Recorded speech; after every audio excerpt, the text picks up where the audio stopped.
Good afternoon, colleagues. Welcome to a special seminar today with Dr. Frank Rijsberman. He leads the Global Green Growth Institute. This seminar today, this lecture, is a distinguished event of the transdisciplinary research area of Bonn University in the field of sustainable futures. And those of you who are not yet familiar with the new thematic focus and structure of Bonn University, I've brought a one-pager with me on TRA6, the Sustainable Futures research field which Bonn University has established in the context of the Excellence Initiative. Frank Rijsberman fits ideally to be a distinguished lecturer in our new field of research clustering. The Global Green Growth Institute supports governments in the transition towards a model of economic growth that is environmentally sustainable and socially inclusive. Frank, it is not forgotten that Bonn was competing with where you are now. We are good losers. Feel very welcome in Bonn. German government was pushing to get your institute here, and then you would have been a neighbor. But Seoul is not out of the world, so a very welcome, warm welcome. Let me say a few more words about you. Dr. Rijsberman has been deeply involved with sustainability issues over his whole career. He got his PhD at Colorado State University in resource management and planning. He's a Dutch citizen. He was Chief Executive Officer of the Consultative Group for International Agricultural Research, the CGIR, where he had deep impact in streamlining and structuring that system. He was with the Bill and Melinda Gates Foundation and with Google.org, the philanthropic arm of Google, where he was into public health initiatives and sustainability issues from that side. Frank, I expect, you told me that you will talk a little bit about your institute, so I will not say much about that. We want to hear it from the horse's mouth, what this wonderful institute is doing. It's a high-profile organization with Ban Ki-moon as a former UN Secretary General, Ban Ki-moon as board chair. You are a global player in the field of sustainability, and in our humble way we want to contribute with our research that this SDG package is being achieved, and we have already had this morning good discussions with you, searching for fields where we can not just come and give a talk or have a good conversation, but work together with you and your institute in the future as Bonn University, as an alliance of the research institutes on sustainability, which is coordinated by Professor Jakob Riener, who is sitting here, and as CEF. Frank, you have the floor. We look forward to listen to you and to discuss with you thereafter. Please.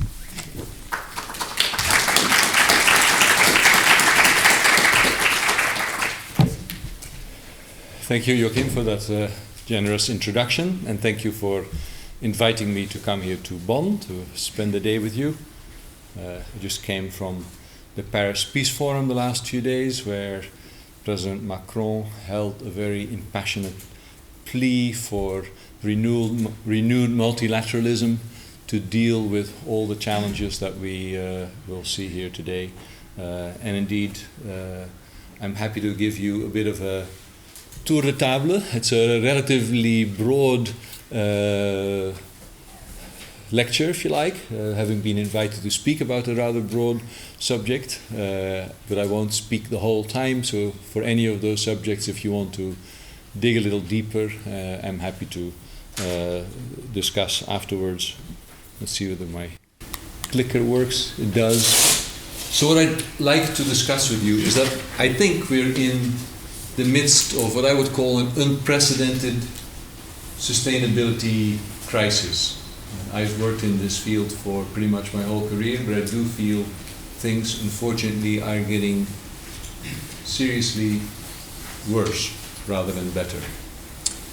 There have been successes in the past that we could learn from or build on, that I'll talk about a bit. And I'll talk about the drive for economic growth that I still think drives most governments that we deal with. I'll talk a bit about the key green growth innovations that I see that I think can still turn things around. I'll talk a bit about the green transition, and finally, indeed, a bit about GGGI, which you called it an institute, and indeed the formal name is a Global Green Growth Institute, but when we'll get there, we'll get to the fact that actually, of the many things it isn't really an institute, which I often have to explain, particularly when I speak to academic colleagues, but we'll talk about that when we get there. First, unpacking what I would call a sustainability crisis a little bit. Of course, it starts off with climate change or the climate crisis. I think many people are changing their language from climate change to climate crisis or climate emergency. But there are quite a few other crises, depending on what people you are in the room with, I would say. There is, have you heard of the mass species extinction, the Holocene extinction, or the mass 6 species extinction? That's another crisis that gets a lot of people up and about, including the Extinction Rebellion movement. Then, of course, there is a crisis in the oceans around plastics, which is, I think, also one that is quite dramatic. But also around health and diseases. I think that is one that is close to home for Zef and for a number of people here in the room as well. And finally, I live in Seoul in Asia, and you wouldn't believe how high on the agenda the air pollution crisis is there. And then there are more chronic things like deforestation that has been with us for decades, and unfortunately things there are not getting better, they're getting worse as well. So all this to me adds up to a sustainability crisis. And of course, during my own career, we 40 years ago started to talk about climate change as something that would affect, a future generation by 2100. Then we talked about it as something that would affect our grandchildren. Then we talked about it as something that would affect our children. But it really is, I think, in the eyes of most here with us now today, affecting us through the forest fires we see everywhere, or the heat waves, the floods, the typhoons. But then, yes, here in Bonn, you have something called IPBES. Not that many people know about it, but I see a number of people here in Bonn nod. And that particular group has come up with this graphic, and indeed it shows that we are also potentially losing such a large number of species. In the estimates of the Millennium Ecosystem Assessment, it was like 24 species we were losing every day.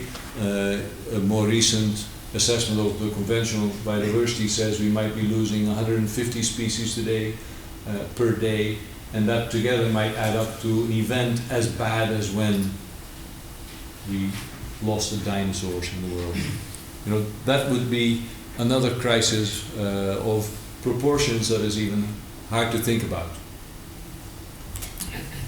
Of course, deforestation is rising. I found this nice quote from somebody, and I mostly picked it up because he is also here in Bonn, Christopher Martius, so I don't know, maybe people might know him as well. He used to be with Zef. well, hey, close to home.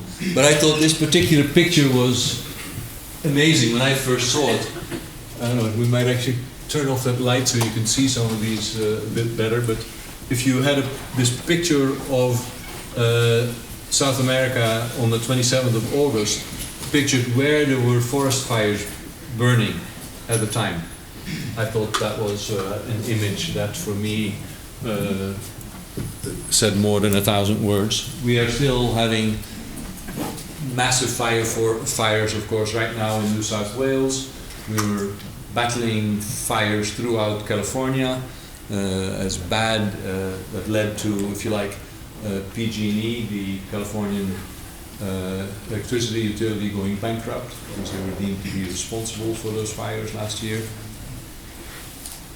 We have incredibly large plastic islands floating around in the oceans, large dead zones, and a lot of that plastic ends up becoming microplastics, tiny little bits of plastic that then get ingested by fish. And if you eat fish tonight, there's a good chance that you're eating plastic as well. There is almost no clean fish left. So yes, those are all massive things that we have a hard time comprehending, I think, but that are affecting us all. Just simple numbers like that only something like 9% of all plastic waste ever produced has been recycled.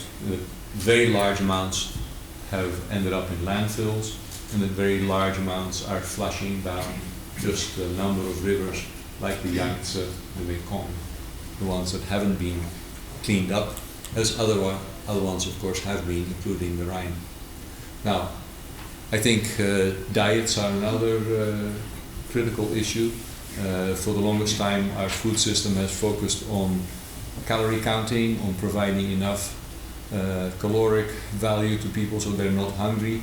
But in the meantime, now we have such a large number of people that are either overweight or underweight, or in fact, in my next slide, there are such a large number of people that are allergic, have one form of allergy of another, whether it's gluten or dairy or nuts.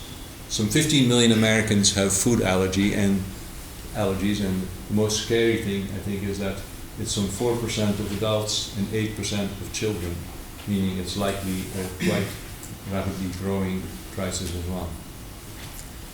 So adding those things up, there are still one or two more elements, but air pollution. I live in Seoul, for instance, and in the morning we pull our phones out and we don't look at the weather, we look at air pollution, and my wife makes sure that my son and I put our masks on before we go out on any days when it's orange or red. Blue skies, I think, air pollution drives much of the debate throughout Asia.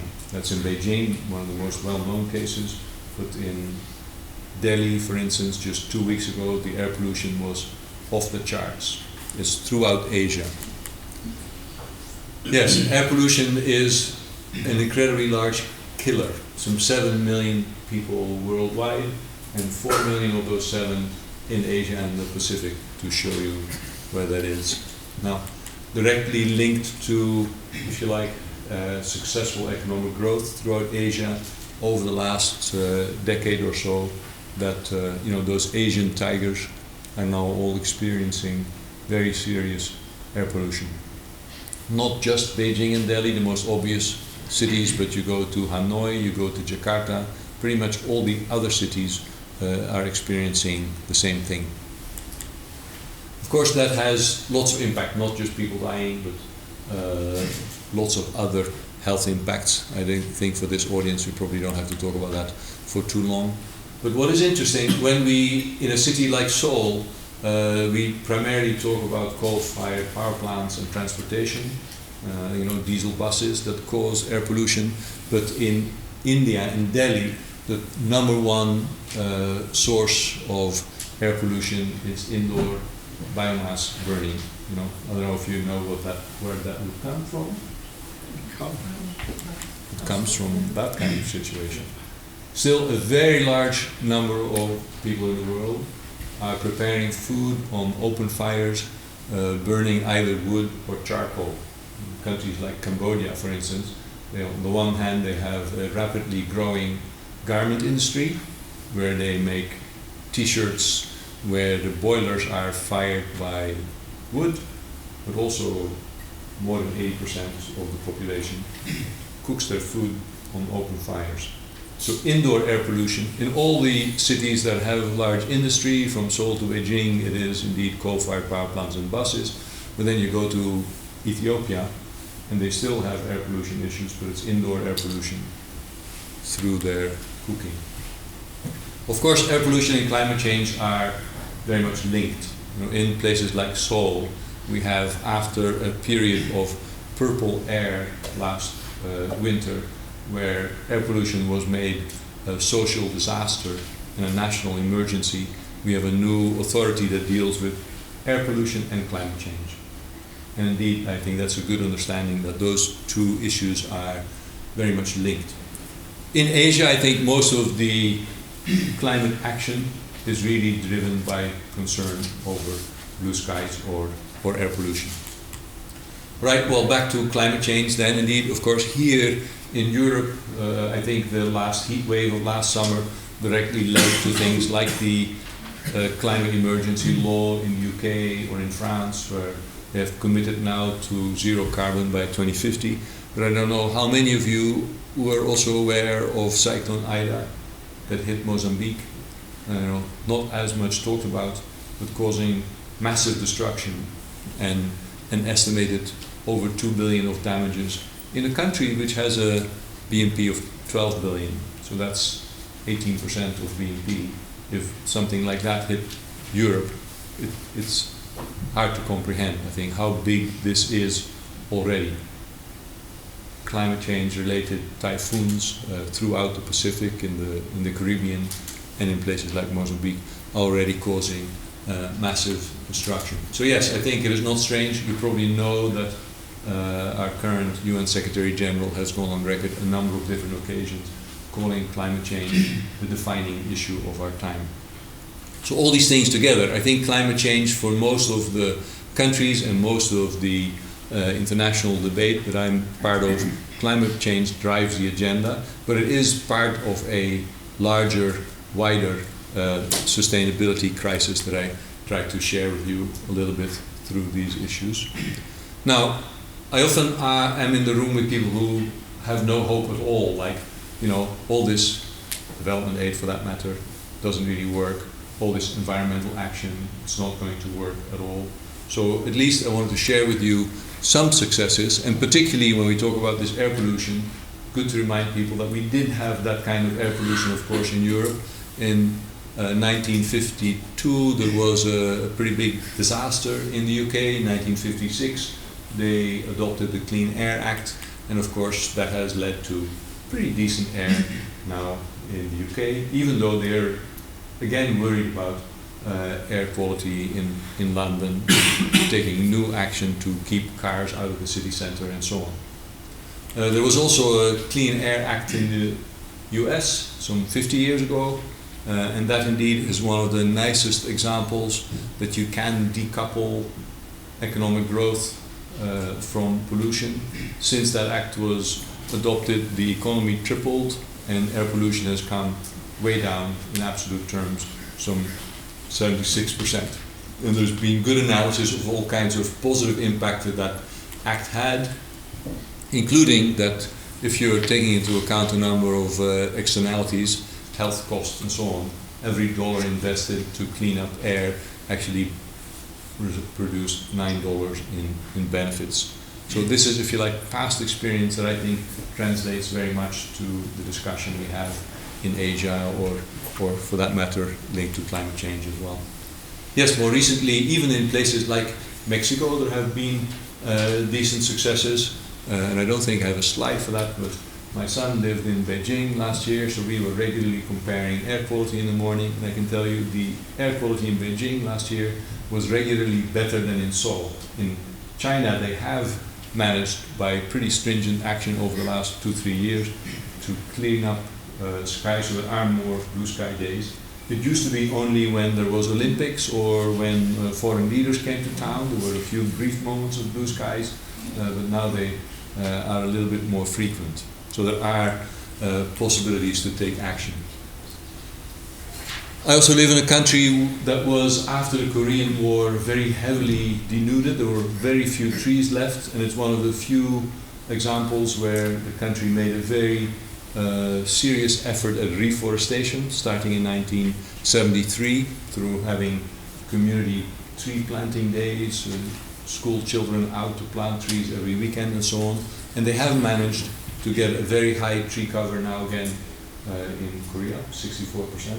So yes, this I think is the kind of example that countries like Ethiopia are indeed now leaning on in their current tree planting efforts. Of course, I couldn't leave out the fact that we have managed to clean up some rivers, even though there are many rivers. This one is a photo of Brazil that currently are no more than sewers. The river Rhine has been cleaned up rather nicely. I happen to be Dutch, so Dutch people always have to laugh a little bit when people have these academic debates on whether you can reuse wastewater, since we were used to drinking your wastewater for a long time, if you like. But in the end, when, if I cut a long story short, when the Dutch government finally left their economic principle that the polluter should pay and realized that, well, you know, the Dutch at the end of the pipe are the primary beneficiary, so they might as well just pitch in and pay for part of the cleanup, even over their borders. The International Rhine Commission and the border states have been pretty successful in cleaning up the River Rhine. There are still rather a lot of rivers that would benefit from the same treatment. Of course, the Montreal Protocol, I don't know how familiar you are with that story, but is you know, another treaty, maybe a bit like the climate treaty, that actually was very successful, has managed to save the ozone layer, if you like, and I happened to be in Kigali when the Montreal Protocol was sharpened up, where we now have the Kigali Cooling Protocol, where hopefully for air conditioning and cooling there can be a similar successful impact, as that is one of the largest and most rapidly growing both energy demands and greenhouse gas emissions. So talking about economic growth, I live in Seoul, which is a glittering, dynamic, wonderful capital. And for many developing countries, it's an example of what they would like to do, right? I mean, in about 50 years, Korea has gone from one of the poorest countries to a very well-off OECD member. Funnily enough, a few weeks ago, Korea finally agreed to give up its status as developing country in the WTO, and that led to a heated debate among Koreans that, you know, Korea had given in to this silly demand that it gave up its status, but the Koreans, I had this discussion with them. Look, let's look out the window. You look out the window and you say, this is not a developing country. So no, this is more the example that many of our developing country members would like to follow. But then by now, I think people do realize that the quality of growth really matters, because as I already said, on many days in Seoul, it looks like that. We have our masks on, and it's really bad. My son is a soccer player, but a number of his soccer tournaments have been cancelled because of bad air. And that's, in a way, the good ones, because the ones that are not cancelled, but they should have cancelled when it's red, are in a way even worse. Anyway, so yes, everybody still wants growth. There's almost no government that we work with that doesn't have a clear number one priority. If they're a least developed country, then there is the year by which they want to become a middle income country. If they're a middle income country, they have a goal that they want to become an OECD member, like Colombia managed to do recently, or Peru wants to do soon, and so on. So every country wants to, I think, still grow their economy for many reasons, but there is much more receptivity now that we do need to grow the economy in a way that is environmentally sustainable and socially inclusive. And of course, as an institute, we are happy to explain to our member countries that there are actually many side benefits of having such a different model of growth.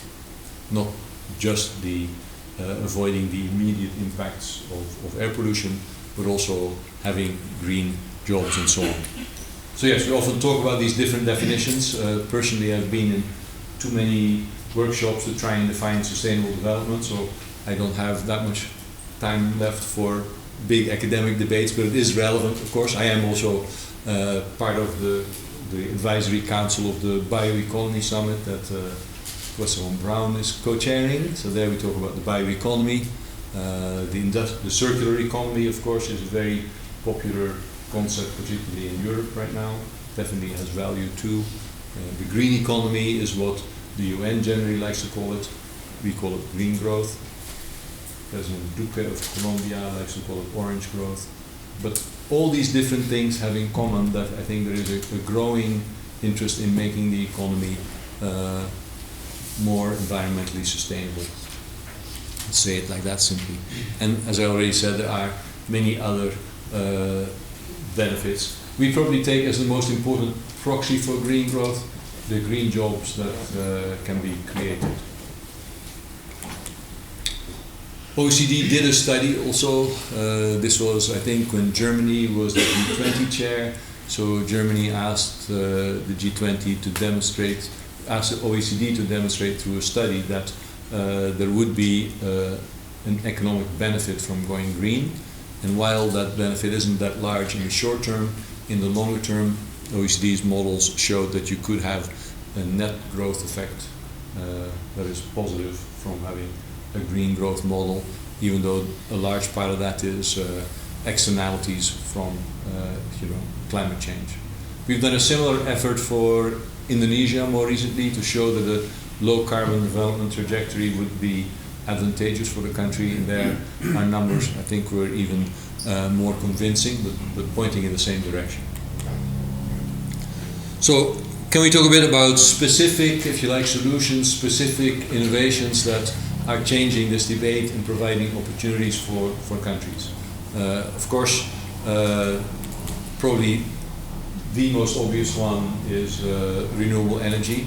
I don't know how much your engagement in this subject is for people here in the room, but in many countries we are still in debate with government to tell them, did you realize that actually renewable energy is no longer a costly alternative? No, renewable energy is the cheapest alternative. The Indian government still had a plan to build a lot of coal-fired power plants until in 2017 they found out through auctions, renewable energy auctions, that the price for new renewable solar utility scale parks was lower than for newly built coal-fired power plants. So that set of plans for new coal-fired power plants went out of the window, was sort of a disruption in one fell swoop, if you like. Of course, now we're waiting for the Prime Minister, Mr. Modi, to announce when he is going to close those coal-fired power plants that he still has, and he hasn't exactly announced that. That's the next big thing. But other countries, Vietnam, for instance, until very recently, was then the next country that was planning to build another 25 coal-fired power plants. Until about a year ago, they came up with a new feed-in tariff policy for renewable energy and a new power purchase agreement, and they came up with a target to have 4 gigawatts of solar energy by 2025. And I think to their own surprise, that 4 gigawatt target was already fulfilled by the 1st of July this year, when that high feed-in tariff ran out. So that was not even plans, those were projects already constructed and connected to the grid.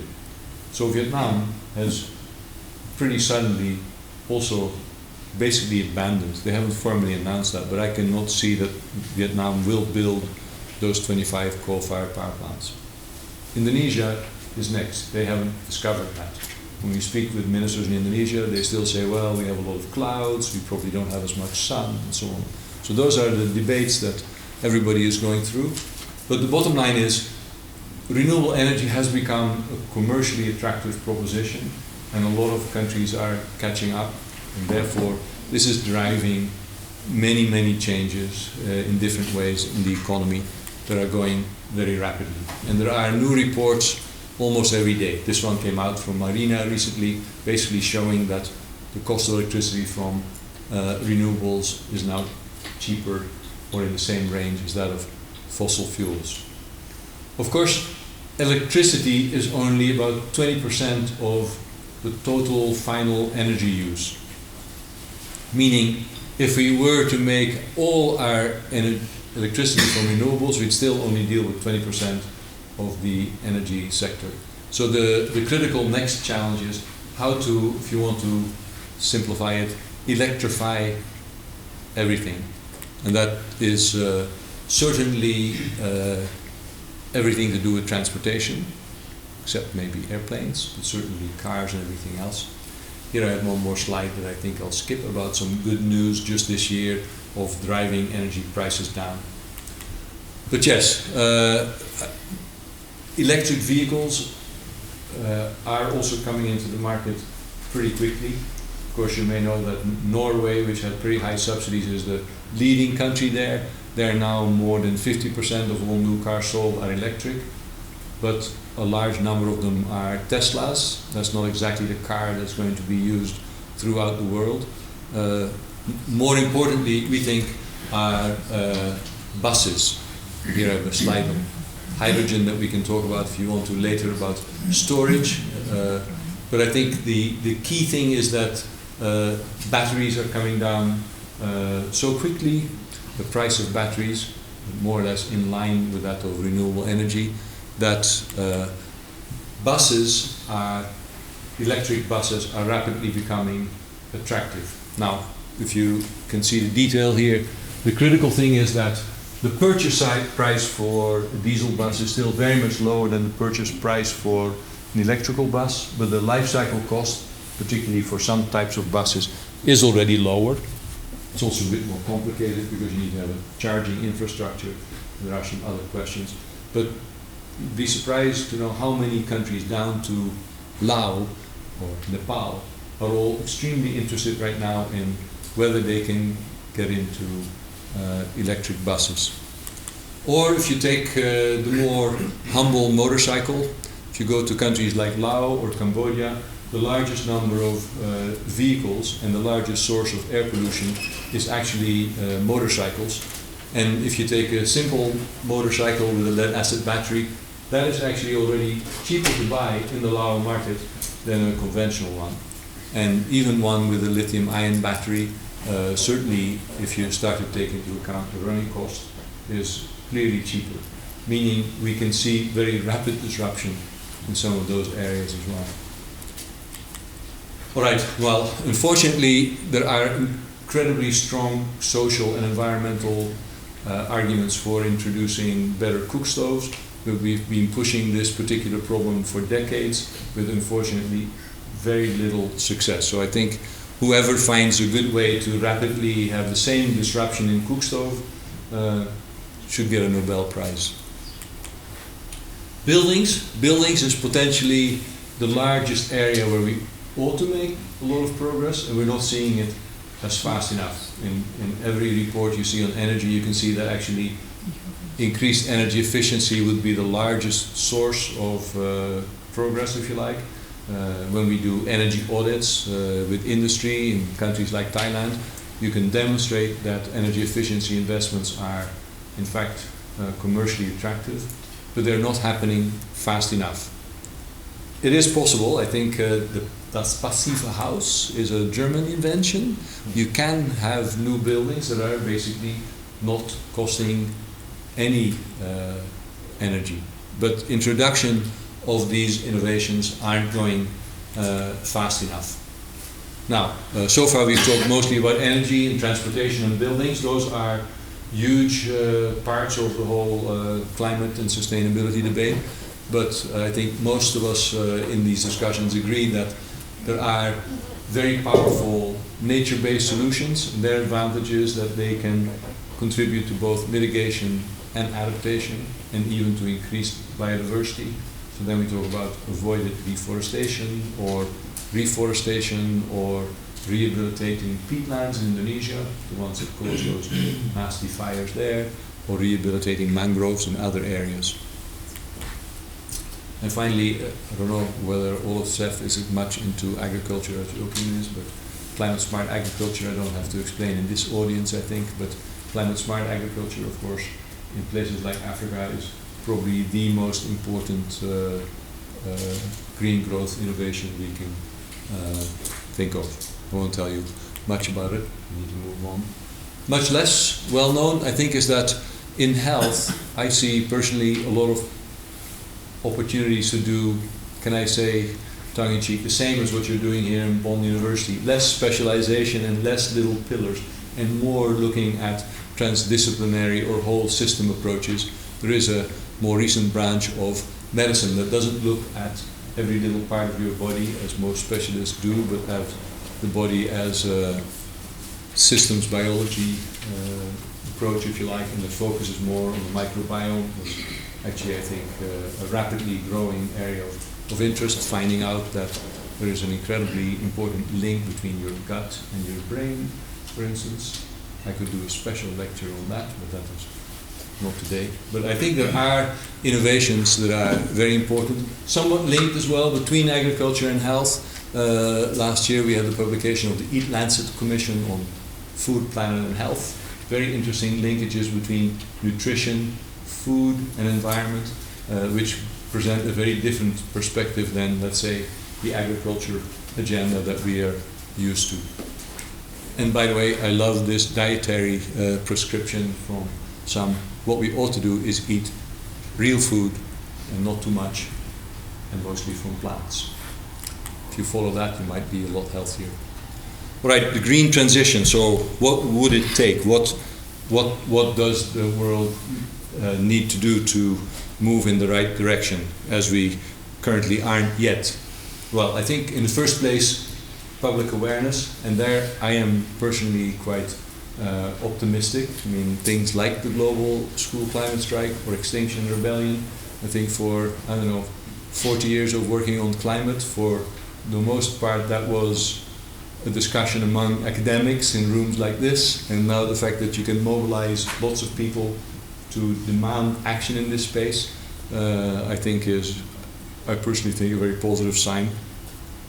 And of course, leadership. I happened to be in the room in the UN General Assembly when Greta Thunberg was addressing, let's say, the world leaders, or dressing them down or holding them accountable.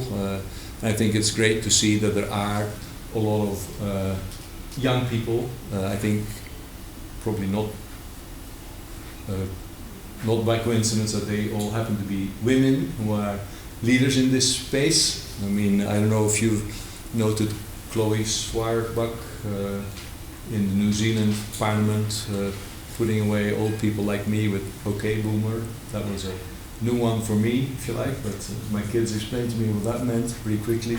So I think it is great to see young leaders pick up the charge, and indeed, like Prime Minister Mette Frederiksen, come up with probably the most ambitious goal, not only being carbon neutral by 2050, but 70% of emissions cut by 2030. That's pretty soon. Interestingly enough, she found businesses on her side. Probably the most interesting event I was in at the UNGA was Danish pension funds, which have invested some $15 billion in this renewable energy transition, all those wind parks that Denmark now has. And they have a lot more money. So they announced that they were going to invest $50 billion by 2030 in this green transition. That's little Danish pension funds. More money than the Green Climate Fund. I think that's a very important pointer to how we might make this happen. The private sector absolutely has to be involved, whether it is because they put pressure on their value chains or their supply chains to green up, or whether it is because they're investors that become more aware that they need to, if you like, de-invest out of risky sectors where climate risks actually pose a threat to their, if you like, future returns, or whether it is asset managers that, currently aren't investing but should invest in the green transition as well. In the end, the Green Climate Fund got recapitalized, they got replenished for about $10 billion. That was a very big effort and a nice success. But $10 billion isn't enough to finance the transition we're talking about. We don't need billions, we need trillions. And those trillions are going to have to come from the private sector, from the pension funds, from the private asset managers that have those trillions. So I think the best way of using the concessional finance, the Green Climate Fund money, is by leveraging the private sector to engage. Or indeed, as we tell our countries, rather than taking money from the Green Climate Fund as a grant, we should come up with ways so that every dollar from the Green Climate Fund leverages $10 or $15 investments from the private sector. And there are many ways in which that can be done. This shows a virtuous cycle between government policy and business action, because they are very closely linked. All right, well then you come to the last thing that I think is required, that is finance. Already talked about that a little bit.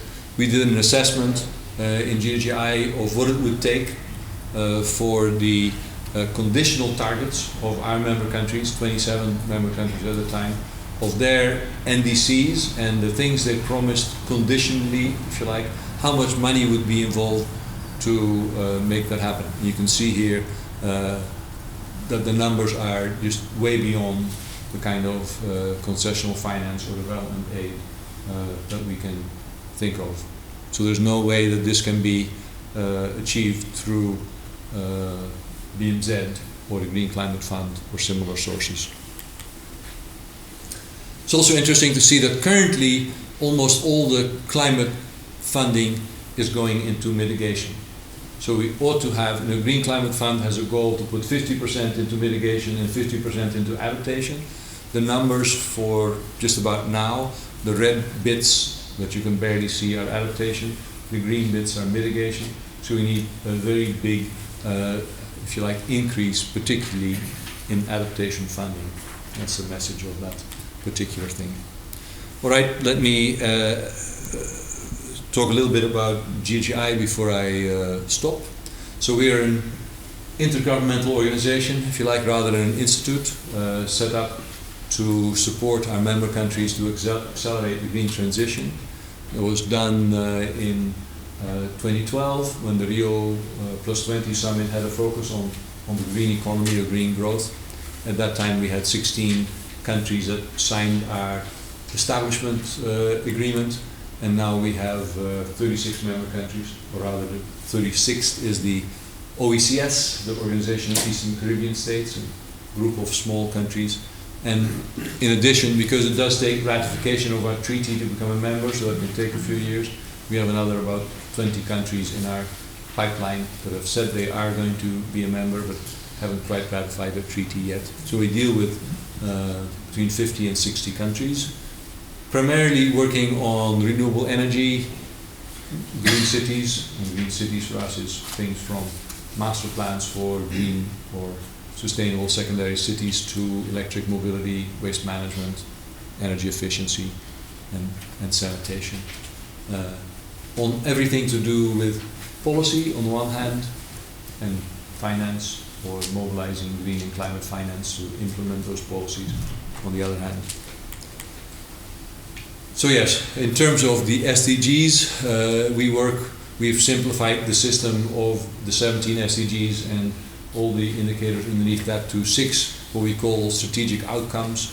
We go from greenhouse gas emission reduction and reduced air pollution to indeed sustainable services, adequate supply of ecosystem services, creation of green jobs, and adaptation to climate change. So those are the 6 things that we focus on, which is still pretty broad, as you can see. But that's how we measure our progress towards some impacts. We have what we call our own value chain that starts off often in countries on sort of the macroeconomic level, helping countries with green growth plans. That's how we started off in 2012. But since we have the Paris Agreement and the Agenda 2030 in 2015, de facto a lot of our planning and policy work is focused on helping our member countries achieve their NDCs for the Paris Agreement and their SDG targets. So once you have these more macro policies, We do quite a bit of work on more focused policies, which can be a national energy efficiency plan or master plan for green secondary cities, or more focused still, the feed-in tariff for biomass waste to energy that would actually be effective to attract public investment. And then the next step we do is we believe there's actually a lot of money and that the scarcity is good projects, bankable projects. So we help governments formulate bankable projects that can attract either GCF or a combination of GCF down to private sector investment. So this is an overview of the kind of stuff we do, or our results in 2018. So in 2018 we mobilized roughly $500 million in green and climate finance. The year before that as well, those were the first 2 years that we had some significant success there. So as a relatively small organization, we helped mobilize about $1 billion worth of green and climate finance, demonstrating that this model is beginning to get some traction. So the kind of things we do, I've given you a few examples to make it a bit more concrete. For Mexico, for instance, we help to bring that green growth thinking down to the state level, to Sonora State, do a green growth strategy with the state government there, and have them set up a green growth cabinet, as they call it, come up with a number of projects, and we're currently working with them on green bonds, the Sonora State issuing green bonds, which would be a new financing vehicle for the state government. Or Fiji, as the COP president first discovered that, yes, they had submitted NDCs for the Paris Agreement, but like for many countries, they were kind of a line in the sand. There wasn't all that much thinking behind it. So in the first year, they asked us to come up, together with them, of course, with an NDC roadmap for the energy sector, be more concrete on how that could be achieved. And in the second year of their presidency, they asked us to work with them on a long-term strategy to demonstrate that they could become zero carbon by 2050. And like that, a bit more concretely, in Rwanda we worked with the government on setting up a green fund, Rwanda Green Fund, that can attract money from the Green Climate Fund, sort of wholesale to retail, put that out to small projects in the country. And setting up funds like that we've done in 10 odd countries. In Mongolia we worked with government to do a green growth awareness campaign that led to a specific curriculum in primary schools, getting kids aware of green growth issues.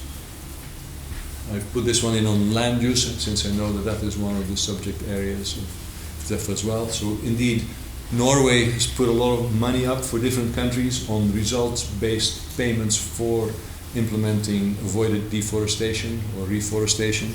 And in Colombia, for instance, we work with government to help them achieve those results so that the payments flow, and to help negotiate on Colombia's behalf the next payment of the next $350 million for the next 5 years from Norway.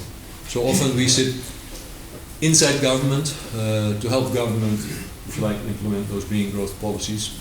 In Myanmar, which is not the easiest countries to work, we work on mangrove restoration, for instance, in a similar manner.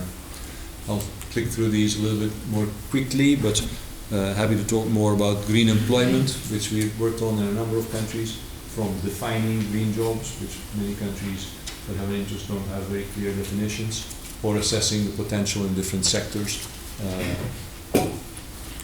And I think particularly in agriculture, of course, there is still a huge potential for green jobs. That doesn't surprise people who've worked in this area. We've often said, like, there need to be several 100 million jobs in Africa for the next generation, and they will be primarily in agriculture. And those could be green jobs if that is the climate smart agriculture that makes the country's food system more resilient. So yes, already mentioned green and climate finance.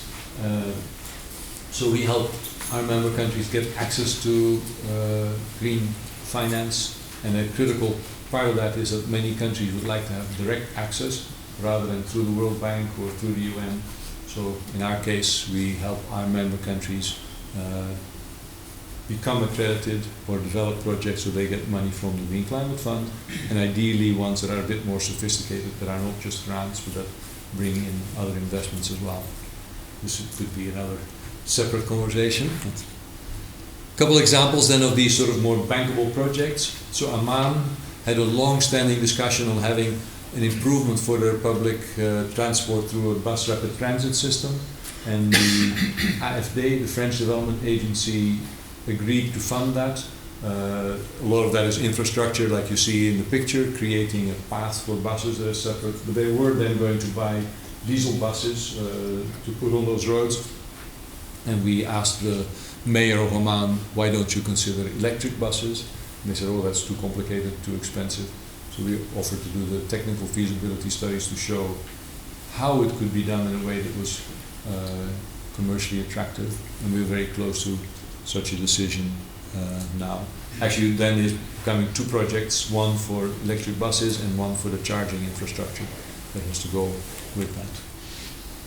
It might surprise you, but Nepal happens to be a capital that sits in sort of a group of mountains, so they have an inversion there, so they have pretty poor air quality, that mostly comes from their diesel buses. So they, last year, the Prime Minister adopted a national e-mobility plan, and this year we are working with them to come up with a number of investment projects, including to KfW and to their own communal bus companies to buy electric buses. Well, this is one I happen to be a little bit proud of personally. The Rwandan government was going to build a new airport, the largest project in the country, and I happened to have lunch with the Minister of Construction. My team wanted me to talk about some green housing project we wanted to do. The minister only wanted to talk about his new green airport because it's the biggest infrastructure project in the country. So I asked him, Minister, is it going to be a green airport? And he was like, it's an airport. What do you want? It's an airport. But he was intrigued, so afterwards he asked my team, does it even exist, a green airport? What is a green airport? So we actually helped him with a specialist from Singapore, and they found out that if they were willing to green their airport by better dimensioning their cooling system, by putting in rainwater harvesting, by putting in solar panels, you could make it a zero carbon airport. And this year it is going to be certified as a green airport, and it will be the first green airport in Africa, and the government is now very proud of their green airport. So those are nice examples. Sometimes, oh yes, did I say that the design of the green airport was $5 million cheaper than the first design they had? That was a good argument that won the minister over, as you can imagine.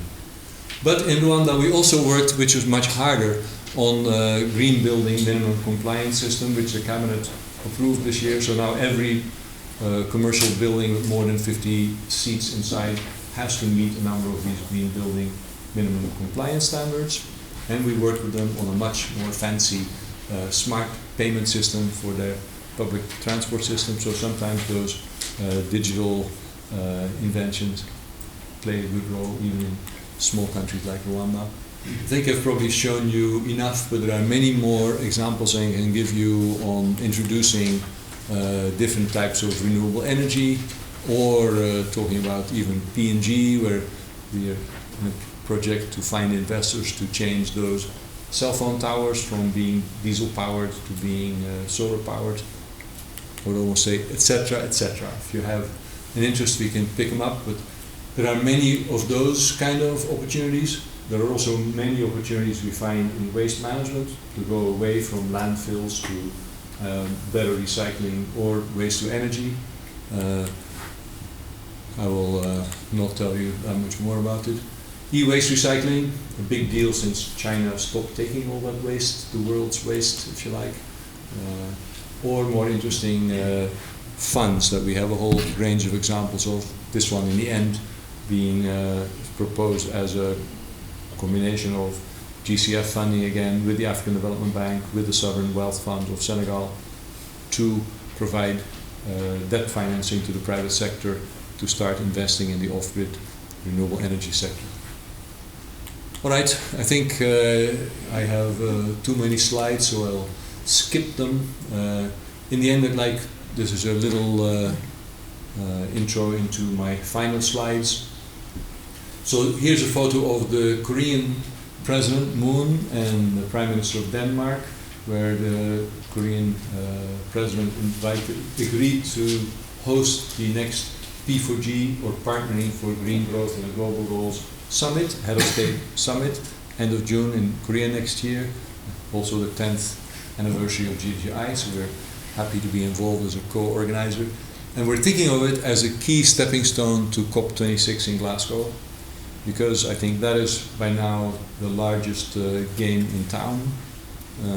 I couldn't resist showing you just one slide from an IEA, the World Energy Outlook report that came out just yesterday, showing us what most of us already knew. The world is not on track to meet the Paris Agreement. Under current trends, we are still going up and up and up. And even if all the stated policies, meaning the NDCs, were implemented, we'd still not be on track. We'd end up somewhere over here. But there are still opportunities to have a sustainable development scenario. And here are all those things we would have to do to deliver that. So we could still achieve the 1.5 degree scenario, could still have sustainable development. But it really would require a lot of different policies and technologies of the kind I've been sharing with you. And it would require really a grand coalition, the kind of new multilateralism that President Macron was talking about the last 2 days in the Paris Peace Forum.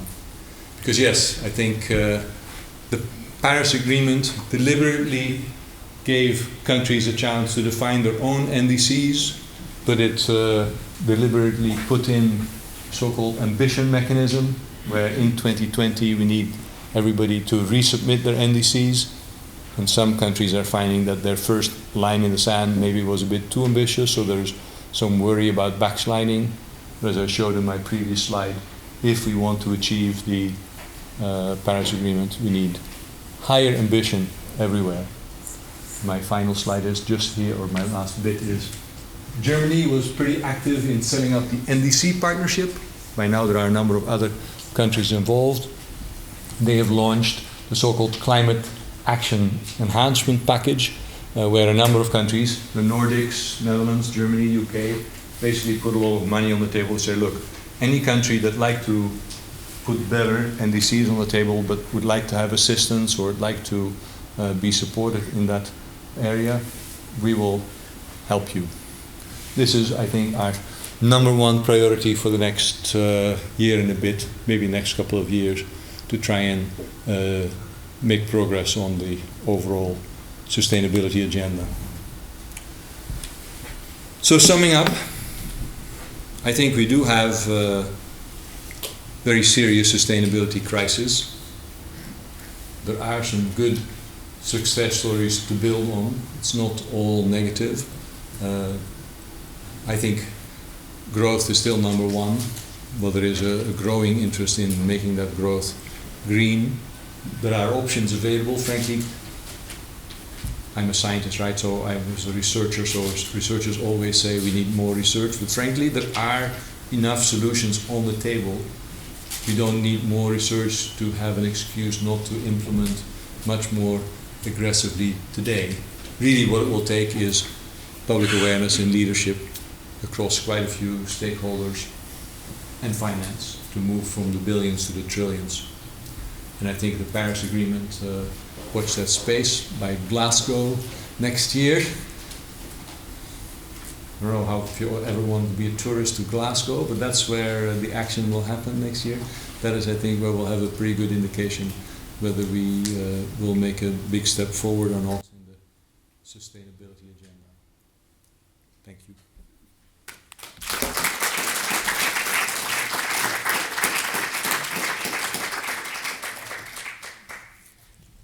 Well, thank you so much, Frank. This gave us a lot of food for thought. I'm sure there will be questions. While you are getting ready, let me ask you one up front, which I shouldn't do, but coming back to the concept of green growth. Where do you stand on measurement? How to include externalities? I'm sure you're not just a GDP accounter, but what are the alternatives to measure all the direct and indirect effects, and how does this figure in your negotiations with governments? Your ministers of finance come with a GDP idea, and you say we make it green, but how green is green, and how do you measure what this redefined growth? Don't respond now, but maybe later. I would like to ask and encourage audience to maybe raise their hands and ask me questions. Let's see, Jakob, do we have a microphone in the room, or I think we can just handle it like that? Jakob, please go ahead. Yeah, thank you very much for this nice talk. It's also what I thought, food for thought, so very good. And you started with a bleak picture and then gave us some reason for optimism. So let me ask you a question about the country you are residing now, about North Korea. I mean, as you said, that it is one of the models to need 50 years to make it out of a poor house to a well-doing country.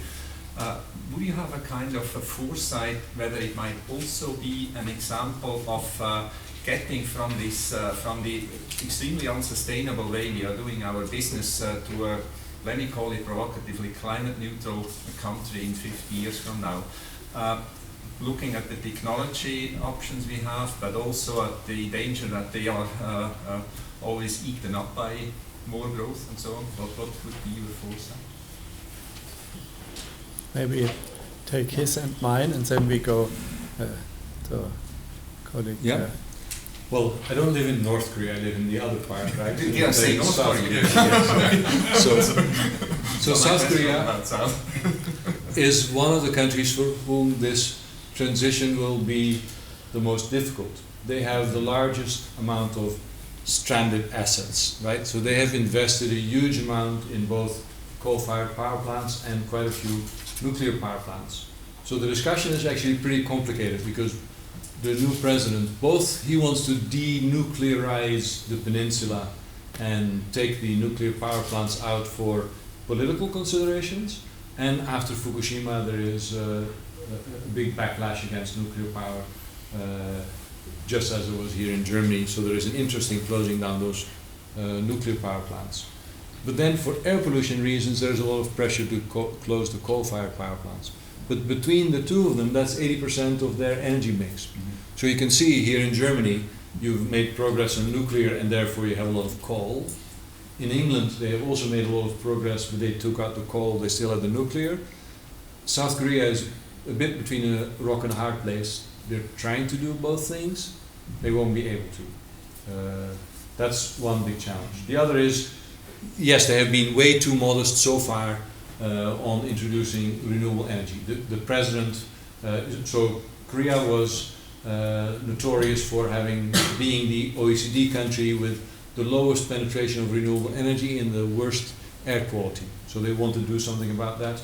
They went from 3 to 20% by 2030. And inside the country that is seen as a very ambitious target. So our role as GGGI is to engage with them and say, 20%? Not that ambitious. You know, you see in the UK, they took their coal from 50 to 0%, close to less than 10 for sure, in 10 years' time. So we're trying to use our members, we're organizing Korea Energy Fora to bring our member countries that have gone through this transition more rapidly. So Korea, I think, is a very interesting one. So our indeed take is, when President Moon hosts the P4G forum, is he ready to make an announcement for net zero 2050? Or will he make a clear commitment for blue skies? So we are betting on increased public awareness and increased public support for those kind of measures. But Korea is very far today from where it ought to be a real leader. The other question on how to define green growth, well, frankly, measure. Measure it. Yes, green growth or sustainable development. I mean, for many years, I've been in the corner of environmentalists where we tried to convince people that it was the right thing to do to look after the environment, the moral argument. which was never very successful. So the big advantage of renewable energy and a number of those other innovations is we can argue with the ministries of finance that it's in their interest to go this route. And I think that is still by far the most powerful argument. And then you can, in between, say, okay, maybe sometimes as for the buses, you need to take into account some of those externalities. And if those externalities are health related, they are often more tangible and they are more willing to take those kind of externalities into account to make those decisions. That is still the debate. Financial viability is absolutely number one. Economic viability is number two.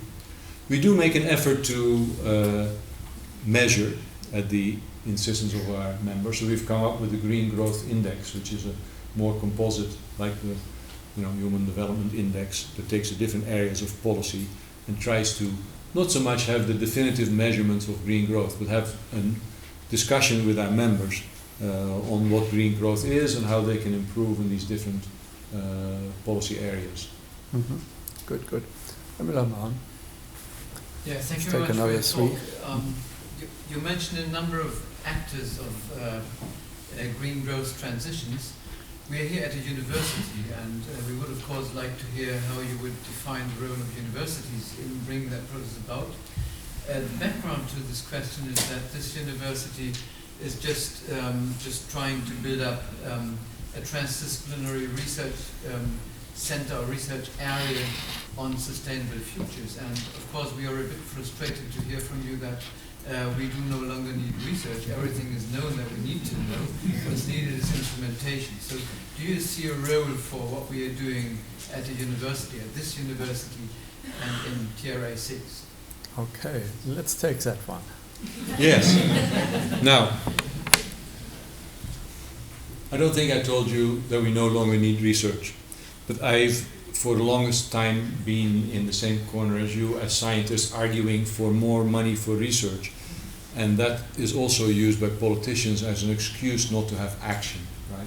So rather what I try to take is the position that enough is known that you don't have an excuse for action. There are enough attractive options open. But when Prime Minister Mette Frederiksen was asked how Denmark would achieve 70% reduction by 2030, she said, we don't quite know, because based on the current technologies, they wouldn't get to 70%. But so some commentators said, so it's not realistic. She said, no, it's more like when President Kennedy said we are going to put a man on the moon. It's important to have that target, and indeed we'll still need innovation, we'll need research, we'll need to progress, we'll need to learn more. So we still need science, but there are enough, including attractive solutions and technologies on the table, that we need to take action now.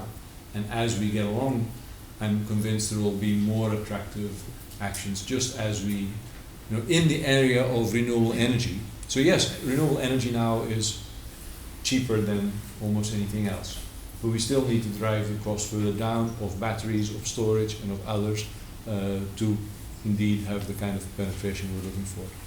Now, we are not a research institute, but we do work with universities. I mean, we don't have that much like modeling capacity in-house, or we don't have that much technical experience in-house. So when we do, for instance, the Fiji long-term strategy for 2050, we work closely with the University of the Pacific, and like that, I've been very keen to develop closer links with universities in Korea, University of Korea. We have a nice project to work between the University of Korea and the University of Hawassa in Ethiopia on reforestation, Article 6, MRVs, and climate-related things, where we initially are the junior partner, and then for a second, more implementation project, we'll be the leading partner, and they will do the policy component. So yes, I'd be quite interested to explore how we could work more together. We do have quite a few interns from our university partners who come work with us on specific projects, but I think probably a little bit more work. That is easy. We have place for a lot of interns regularly.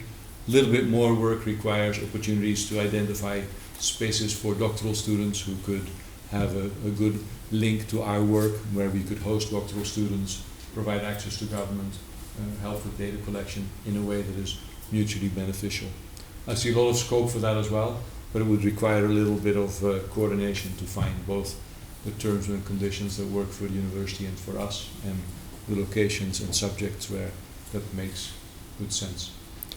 Well, we listened very carefully to that proposal, which we talked over a cup of tea this morning with Frank. So let's test that and get a few young researchers, postdocs or doctoral students, maybe visiting, exploring, talk with people in your institute, and rather than to do lots of proposal writing. I see a number of more questions. Jan, please. Yeah, the question was halfway asked and halfway answered. And of course, research is also what brings the costs down of the technologies and makes them more attractive financially. But one term I missed in the presentation, in your final slide, of what has to happen for us to get to the 1.5 degree goal, and that's consumption. And there's a lot of talk about how to align consumption globally with the goals we have, and many people believe it can't be done without changing the way we consume. What's your take on that? Is it really, can we rely on innovation, technology, and policies that change the way stuff is provided to society, or do we also have to work on the other end of the problem? Well, I think that by itself is an invitation for a longer philosophical debate. The short answer is that hidden in what I was saying is around energy efficiency, which is changing behavior, includes changing behavior, is definitely one of the largest components, if you like. And yes, personally, I'm convinced that we all need to change our behavior. So as an institute, we have our own goals to be a green organization, from organizing green events to bringing our own emissions down. And a lot of that has to do, of course, with complex things like lifestyles, including debates on whether we can still eat meat, or how we have a food system that actually produces both healthy diets but also reduced emissions. Yes, I could do a separate, if you like, lecture on this particular issue. It's very complex, right? So it's not the easiest. It's a lot easier to put solar panels on rooftops, and as long as there aren't any there, let's do that tomorrow, and then address some of those thornier issues like behavior change, which will have to be part of the final solution, but take more time. I think the public awareness that I was highlighting is probably the most important ingredient to encourage that change in consumption. We have a conference on sustainable development advising the rewriting of the German strategy for 2030 in December 5 and 6, and it has a heavy focus on sustainable consumption with nudging, but also changing public consumption, government consumption. Question, you were next, and then I come forward here. Thank you very much. I think it's very important to provide these positive messages, and people tend to be hopeless, and I think it's good to have a positive message. This said, I would like to address also some of the thorny issues. So what you mentioned are the things where you can have fairly quick fixes, and these are the usual things, the ozone, the Montreal Protocol, the renewable energy transition, etc. But then you have lots of things, land use change, for example, or for example the embedded footprint in rapid urbanization using steel and cement and those things, the enormous increase of Asian middle classes in particular with consumption patterns, which are kind of, so there are easy variables and slow variables, I would say. You talked about the easy variables to also provide this positive message, but I think the thorny things are the slow variables that are difficult to change. Changing lifestyles would be one of them, but also when you say how to incorporate externalities in decision making. I mean, this is German car industry is clearly not interested in addressing externalities. Asian middle classes are not interested in addressing kind of incorporating externalities. I think that's where we pass from technological solutions to political solutions, right? And that's, I think, the difficult thing that we need to address how to make policy. And the final point is timing. So clearly, what also came through in your presentation is that we're not on track. And the more we need to tackle the thorny issues that are not technological quick fixes, but societal changes, the slower it gets. And do you have any idea of how to deal with that? So we need acceleration. Magic wand? No, I am an impatient optimist with some others. I worked for the Gates Foundation for a while, and I agreed with that philosophy very much. I'm a glasses half full person. Indeed, I believe that those quick fixes that you said in a slightly derogatory tone might possibly be what opens the eyes of our governments that there are opportunities and that we don't all have to throw up our hands. So yes, we try to start with the easy stuff, because why start with the hard stuff? Right? So we see a lot of governments that need to be convinced that this is feasible. So yeah, we obviously start with the easy stuff to try and build up support to also address the harder issues. But those longer term development strategies, the green growth strategies, are the more comprehensive ways to engage governments. And particularly across government.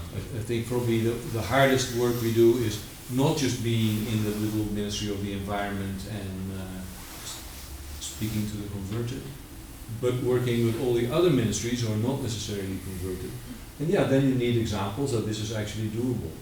Because we're not that interested in the academic debate, but in making progress, right? So yeah, I believe in the low-hanging fruit, let's say it like that, rather than quick fixes, and using that as a way to convince people to join the bandwagon. Let's have a few quick questions and quick answers. You come first. Here was a question. Anyone else here? You? There were 1, 2 here. And then we call it a day, and we need to get this done in 10 minutes, including your answer. Sure. Frank will be out for tea and coffee, so you can corner him with your personal questions. Thank you. I have to start by admitting that I'm not familiar in detail with the concept of green growth. Like, it was a very interesting presentation, thank you very much. But what I ask myself is, for me it makes perfect sense that there is a potential for growth in this whole transition phase that we have to kind of, that has to be fostered now. But what I ask myself is, how much potential for growth will there be, or what does this concept of green growth tell us about the phase after the transition period? Is it still likely that there is a never-ending potential for green growth? That's my question. If you hold back, memorize, do you want paper, please? So my question was actually related, but I was wondering, because at the moment there are like 36 members, as you mentioned, and there are 20 more to come.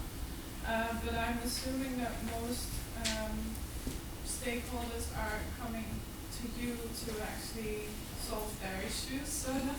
But are you also addressing stakeholders or approaching stakeholders that might not actually have thought about green growth at all, or that really needs green growth? Right, please. There's a book in German Development Cooperation dealing with international agricultural centers. Do you cooperate with those, talking about the studies and these kind of things? The CGIR centers, yes. Carlos? Yes, Frank, I was very interested in your approach.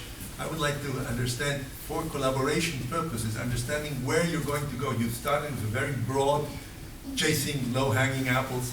Where is your organization going to be in 3-5 years? Where are you trying to go in terms of your niche?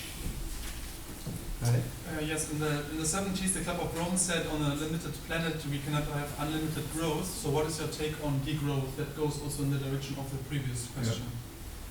Yes. Pick and choose. Well, I can tell you, there is no appetite among our member countries to talk about degrowth. I don't think you can find a Minister of Finance that is willing to prepare the next budget based on degrowth. So we take it one step at a time. Right? It's clear that governments have the ambition to do better for their country, to raise it up. We're trying to say make the right choices to move it in the right direction. We're not promising nirvana either. You know, some of our publications said, oh, if you choose green growth, there is plus 5% economic growth. I try to avoid all of that. But we also are not, if we would be in the market for discussing degrowth with our member countries, we would be out of the room pretty quickly. So it's more on a case-to-case basis, frankly, pretty pragmatic. If they want to put on the road diesel buses, we say, really, can we make those electric? And can we have a national strategy? If they don't have any idea about energy efficiency, we offer to work on the energy efficiency strategy, identify what some opportunities are, and then you get down to, energy efficiency regulations for appliances. There are so many opportunities to do. There is so much low-hanging fruit, frankly, that is being ignored. That I'm not in a rush to start off with the difficult stuff, if you like. Now, yeah, degrowth. I'm not Malthusian, if you like. I'm more optimistic longer term. We see a lot of technical innovation in all areas that goes faster than we predicted. But on the other hand, climate change and a number of our sustainability challenges have also gone much faster. I don't have another answer than trying to bend the curve in the right direction, if you like, and mobilizing partnerships, sharing the examples of the UK or Denmark or others, and trying to convince more countries to do the right thing faster. Because I think that is probably the key issue.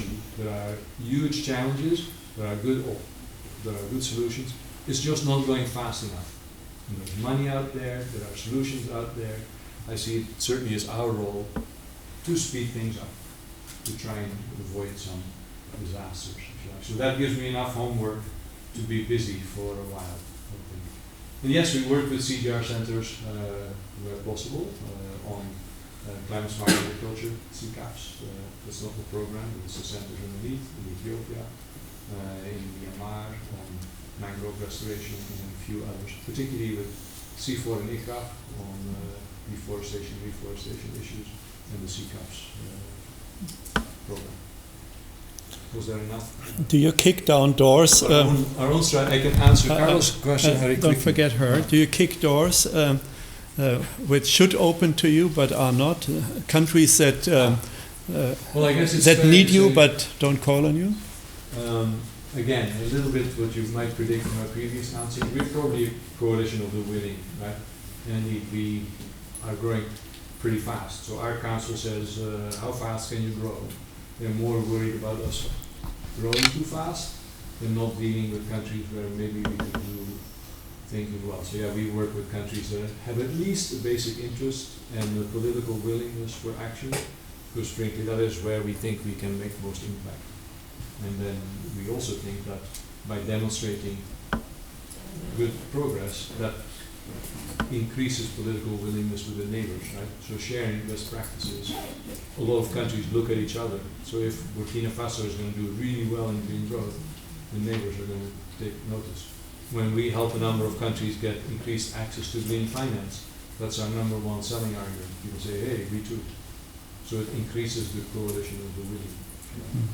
And we just had our new strategy 2030, Carlos. I can share that with you. But it is, frankly, more or less, we think our niche is being embedded in member government and working on both policy and finance. UN, if I simplify a longer discussion, UN tends to work only on policy, World Bank and others only on finance. We try to bring those two things together to overcome policy obstacles and bring finance to accelerate engagement with the private sector. So we also do a bit more with the private sector than the UN usually. And we're not very old, so we think that model for the moment gives us a good niche and we'll continue that way. Frank, you're in Germany. Germany is committed to spend 40 billion to get out of brown coal. and 50 billion for the new climate package, all sorts of measures in the next 10 years. Should we have better sent 90 billion to the Green Climate Fund? No, but how much did you send? You doubled, which was not bad. I think Germany, Yannick Blemarek, my colleague heading the Green Climate Fund, is definitely grateful to Germany and Norway that started a small wave of countries doubling their commitments, and that led to at least 10 million for 4 years coming from the Green Climate Fund. So that was a success. We need that money for our promises to developing countries. You need money at home as well, difficult balance. We need more money for the GCF, but mostly we need to use that wiser, right? That money is going to be only a drop anyway. That money needs to be not just given quickly for grants to maybe not so great projects, but we need to get more quality, more leveraging of that money. And then I think we will find more money in the private sector. I think those pension funds, your pension funds could join and send that money to renewable assets. Yes, that's where the real money sits. Yeah, I understand the Bavarian dentists fund is 50 billion alone. But colleagues, I think it was extremely interesting to listen to Frank. Your presentation was positive and full of emphasis on innovation. Innovation, of course, comes from research, technical and institutional innovation. And we will follow up with you to see that the new sustainability research area can connect to you and your colleagues. And please come again and send them and stay in touch. Applause for our speaker.